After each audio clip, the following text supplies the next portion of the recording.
Here is Edward Bear, coming downstairs now.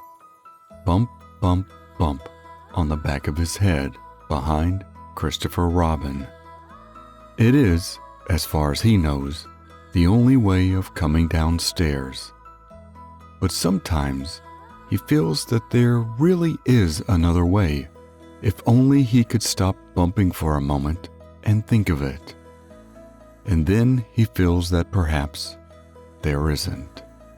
Anyhow, here he is at the bottom and ready to be introduced to you, Winnie the Pooh. When I first heard his name, I said, just as you were going to say, but I thought he was a boy. So did I, said Christopher Robin. Then you can't call him Winnie. I don't. But you said, he's Winnie the Pooh. Don't you know what "there" means? Ah, yes I do, I said quickly. And I hope you do too, because it is all the explanation you are going to get. Sometimes Winnie the Pooh feels like a game of some sort when he comes downstairs, and sometimes he likes to sit quietly in front of the fire and listen to a story. This evening, what about a story? Said Christopher Robin. What about a story? I said. Could you very sweetly tell Winnie the Pooh one? I suppose I could, I said. What sort of stories does he like? About himself, because he's that sort of bear. Oh, I see. So could you very sweetly? I'll try, I said. So I tried. Once upon a time, a very long time ago now, about last Friday, Winnie the Pooh lived in a forest all by himself under the name of Sanders. What does "under the name" mean? Asked Christopher Robin. It means he had the name over the door in gold letters and lived under it. Winnie the Pooh wasn't quite sure, said Christopher Robin. Now I am, I said in a growly voice. Then I will go on, said I. One day while he was out walking, he came to an open place in the middle of the forest. And in the middle of this place was a large oak tree, and from the top of the tree there came a loud buzzing noise. Winnie the Pooh sat down at the foot of the tree, put his head between his paws, and began to think. First of all, he said to himself, that buzzing noise means something. You don't get a buzzing noise like that, just buzzing and buzzing without it meaning something. If there's a buzzing noise, somebody's making a buzzing noise. And the only reason for making a buzzing noise that I know of is because you're a bee. Then he thought another long time and said, the only reason for being a bee that I know of is making honey. And then he got up and said, and the only reason for making honey is so that I can eat it. So he began to climb the tree. He climbed and climbed and he climbed. And as he climbed, he sang a little song to himself, and it went like this. Isn't it funny how a bear likes honey? Buzz, buzz, buzz. I wonder why he does. Then he climbed a little further, and a little further, and then just a little further. By that time, he had thought of another song. It is very funny, thought that, if bears were bees, they'd build their nest at the bottom of trees. And that being so, if the bees were bears, we shouldn't have to climb up all these stairs. He was getting rather tired by this time, so that is why he sang a complaining song. He was nearly there now, and if he just stood on that branch, crack. "Oh, help!" said Pooh as he dropped 10 feet on the branch below him. "If only I hadn't," he said as he bounced 20 feet onto the next branch. "You see, what I meant to do," he explained as he turned head over heels and crashed onto another branch 30 feet below. "What I meant to do, of course, it was rather," he admitted as he slithered very quickly through the next 6 branches. "It all comes, I suppose," he decided as he said goodbye to the last branch, spun around 3 times, and flew graciously into a gorse bush. "It all comes of liking honey so much. Oh, help!" He crawled out of the gorse bush, brushed the prickles from his nose, and began to think again. And the first person he thought of was Christopher Robin. "Was that me?" said Christopher Robin in an awed voice, hardly daring to believe it. "That was you." Christopher Robin said nothing, but his eyes got larger and larger, and his face got pinker and pinker. So Winnie the Pooh went round to his friend Christopher Robin, who lived behind a green door in another part of the forest. "Good morning, Christopher Robin," he said. "Good morning, Winnie the Pooh," said you. "I wonder if you've got such a thing as a balloon about you." "A balloon?" "Yes. I just said to myself coming along, I wonder if Christopher Robin has such a thing as a balloon about him. I said it to myself, thinking of balloons and wondering, what do you want a balloon for? You said. Winnie the Pooh looked around to see that nobody was listening, put his paw to his mouth, and said in a deep whisper, "Honey. But you don't get honey with balloons." "I do," said Pooh. Well, it just happened that you had been to a party the day before at the house of your friend Piglet, and you had balloons at the party. You had had a big green balloon, and one of Rabbit's relations had had a big blue one and had left it behind, being really too young to go to a party at all, and so you had brought the green one and the blue one home with you. "Which one would you like?" you asked Pooh.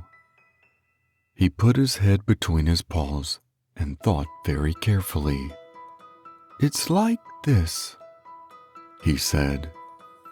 "When you go after honey with a balloon, the great thing is not to let the bees know you're coming. Now, if you have a green balloon, they might think you are only part of the tree and not notice you. And if you have a blue balloon, they might think you are only part of the sky and notice you. And the question is, which is most likely? Wouldn't they notice you underneath the balloon?" you asked. "They might, or they might not," said Winnie the Pooh. "You never can tell with bees." He thought for a moment and said, "I shall try to look like a small black cloud. That will deceive them." "Then you had better have the blue balloon," you said, and so it was decided. Well, you both went out with the blue balloon, and you took your gun with you, just in case, as you always did. And Winnie the Pooh went to a very muddy place that he knew of, and rolled until he was black all over. And then, when the balloon was up as big, and you and Pooh were both holding on to the string, you let go suddenly, and Pooh Bear floated gracefully up into the sky and stayed there, level with the top of the trees and about 20 feet away from it. "Hooray!" you shouted. "Isn't that fine?" shouted Winnie the Pooh down to you. "What do I look like?" "You look like a bear holding onto a balloon," you said. "Not," said Pooh anxiously, "not like a small black cloud in a blue sky?" "Not very much." "Ah, well, perhaps from up here it looks different, and, as I say, you never can tell with bees." There was no wind to blow him nearer to the tree, so there he stayed. He could see the honey, he could smell the honey, but he couldn't quite reach the honey. After a little while, he called down to you. "Christopher Robin," he said in a loud whisper. "Hello, I think the bees suspect something." "What sort of thing?" "I don't know, but something tells me that they're suspicious." "Perhaps they think that you're after their honey." "It may be that. You never can tell with bees." There was another little silence, and then he called down to you again. "Christopher Robin." "Yes?" "Have you an umbrella in your house?" "I think so." "I wish you would bring it out here and walk up and down with it, and look up at me every now and then and say, 'Tut, tut, it looks like rain.' I think if you do that, it would help the deception which we are practicing on the bees." Well, you laughed to yourself. Silly old bear, but you didn't say it aloud because you were so fond of him, and you went home for your umbrella. "Oh, there you are," called down Winnie the Pooh as soon as you got back to the tree. "I was beginning to get anxious. I have discovered that the bees are now definitely suspicious." "Shall I put my umbrella up?" you said. "Yes, but wait a moment. We must be practical. The important bee to deceive is the queen bee. Can you see which is the queen bee from down there?" "No." "A pity. Well, now if you walk up and down with your umbrella, saying 'Tut, tut, it looks like rain,' I shall do what I can by singing a little cloud song, such as a cloud might sing. Go." So, while you walked up and down the tree and wondered if it would rain, Winnie the Pooh sang this song. "How sweet to be a cloud floating in the blue. Every little cloud always sings aloud. How sweet to be a cloud floating in the blue. It makes him very proud to be a little cloud." The bees were still buzzing as suspiciously as ever. Some of them, indeed, left their nest and flew all around the cloud as it began the second verse of this song. And one bee sat down on the nose of the cloud for a moment and then got up again. "Christopher! Ow! Robin!" called out the cloud. "Yes? I have just been thinking, and I have come to a very important decision. These are the wrong sort of bees." "Are they?" "Quite the wrong sort. So I should think they would make the worst sort of honey. Shouldn't you?" "Would they?" "Yes. So I think I shall come down." "How?" asked you. Winnie the Pooh hadn't thought of this. If he let go of the string, he would fall, bump, and he didn't like the idea of that. So he thought for a long time.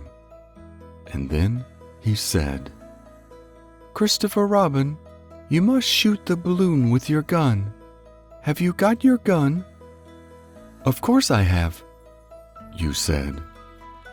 "But if I do that, it will spoil the balloon," you said. "But if you don't," said Pooh, "I shall have to let go, and that would spoil me." When he put it like this, you saw how it was, and you aimed very carefully at the balloon and fired. "Ow!" said Pooh. "Did I miss?" you asked. "You didn't exactly miss," said Pooh. "But you missed the balloon."